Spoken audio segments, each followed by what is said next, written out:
Assalamu alaikum wa rahmatullahi wa barakatuhu. Barkanmu da zuwa wannan tasha tamu mai albarka wadda muke kawo muku hanyoyi da dabaru domin inganta lafiyarmu. A yau cikin ikon Allah za mu kawo muku wani bidiyo mai matuƙar amfani duba da yanayin da muke ciki na lokacin sanyi. Shi yasa muka duba muka ga mu kawo muku bayanai akan abubuwan da ke faruwa ga jikinmu a cikin wannan yanayi da muke ciki na sanyi, sannan kuma da hanyoyin da za mu bi domin bawa kanmu kariya. Saboda haka ku biyo mu. A duk lokacin da aka ce mun tsinci kanmu a cikin yanayi na sanyi, mukan yi amfani da hanyoyi na al'ada domin baiwa kanmu da kanmu kariya.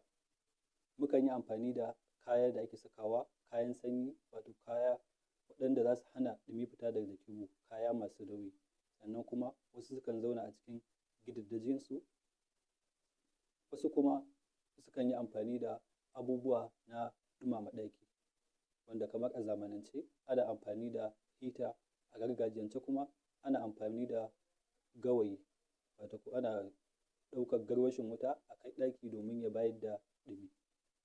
To idan ya kasance waɗannan hanyoyi ba su samu ba, ko kuma aikin da suke yi ya gagara, shi ma jikinmu yana da hanyoyi da yake bi domin ya ga cewa ya samarwa da kansa ɗumi. Amma mu sani shi wannan fa ɗumi yana da matuƙar muhimmanci akan ayyukan da jikinmu kan yi, domin akwai sassan jikinmu waɗanda suke masu matuƙar muhimmanci kamar zuciyarmu da huhunmu, wanda ba sa iya aiki dole sai da ɗumi. Da zarar ya kasance jikinmu babu wani ɗumi a tattare da shi, abubuwan nan za su daina aiki, kuma waɗanda da zarar sun daina aiki, abin da zai iya faruwa za mu iya rasa rayuwarmu. Da zarar mun tsinci kanmu a cikin yanayin da yake na sanyi, ɗumin da yake cikin jikinmu yana ƙoƙarin fitowa ne zuwa waje, wanda fitarsa wata babbar illa ce wadda za ta iya samun jikinmu. Dole jikinmu ya ƙoƙarin ganin cewa ya magance wannan fita da ɗumi yake yi ko kuma yake ƙoƙarin yi. Hanyoyin da jikinmu kan yi amfani da su wajen ganin cewa ya ba mu kariya a wannan yanayi, hanyoyi ne guda biyu. Hanya ta farko ita ce hanyar hana wannan ɗumin ya fita daga cikin jikinmu. Hanya ta biyu kuma ita ce samar da wani ƙarin ɗumin a jikinmu domin jiki ya ci gaba da aikinsa yadda ya kamata.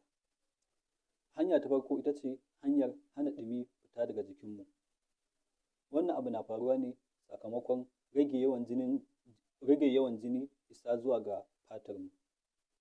Wannan abin yana faruwa ne sakamakon wani abu da muke kiransa vasoconstriction, wato jijiyoyin jikinmu na jini suna matsewa, jijiyoyin da suke kai jini zuwa ga fata.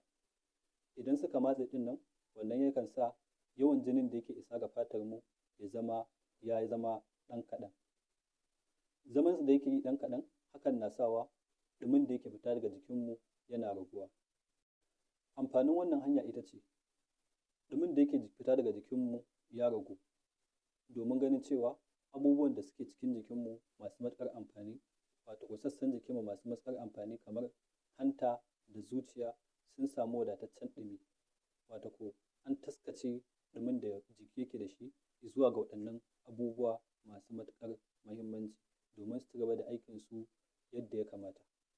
Domin da zarar an bar ɗumi ya ci gaba da fita ta fata, to duk ɗumin da yake jikinmu zai fita ne gabaki ɗaya.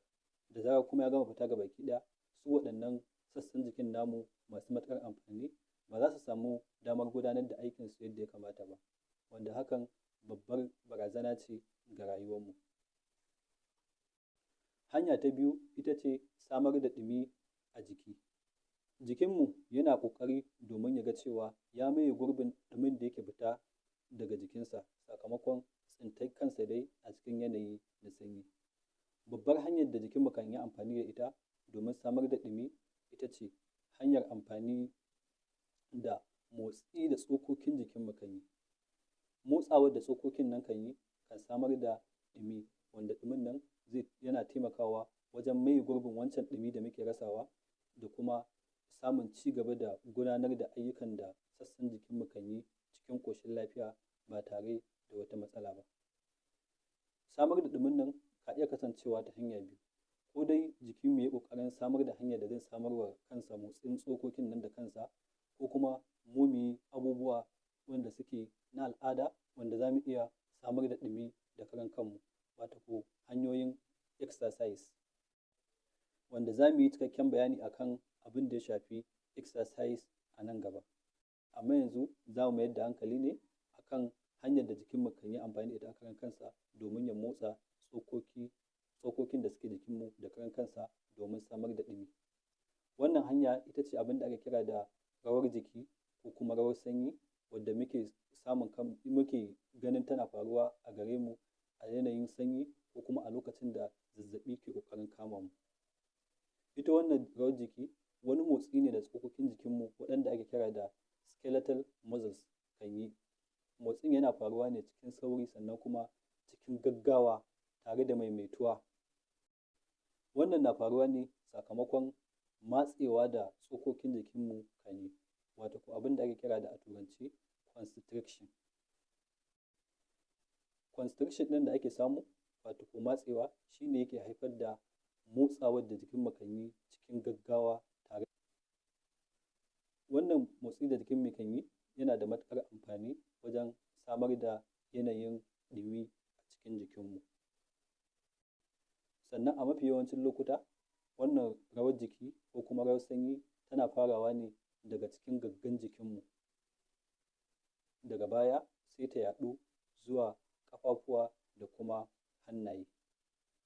Amma duk da haka ita wannan rawar jiki wato rawar sanyi, ɗumin da take samarwa bai kai adadin ɗumin da motsa jiki na exercise yake samarwa ba, sai dai shi ma exercise a wajen yinsa ɗumi yana fita daga jikinmu.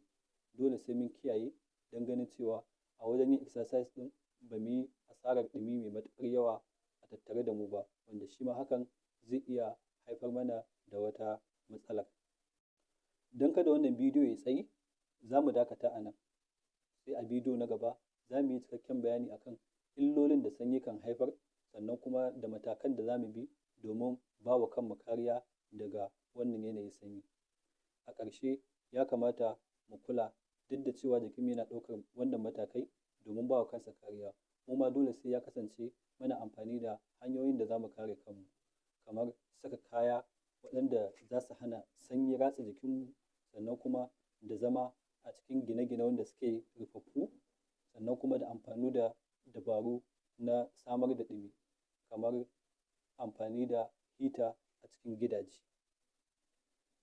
Kada ku manta, idan wannan ne zuwanku na farko wannan tasha, ku danna mana like, sannan ku danna subscribe, sannan ku yaɗa wannan bidiyo zuwa ga abokananku da 'yan uwa domin su ma su amfana.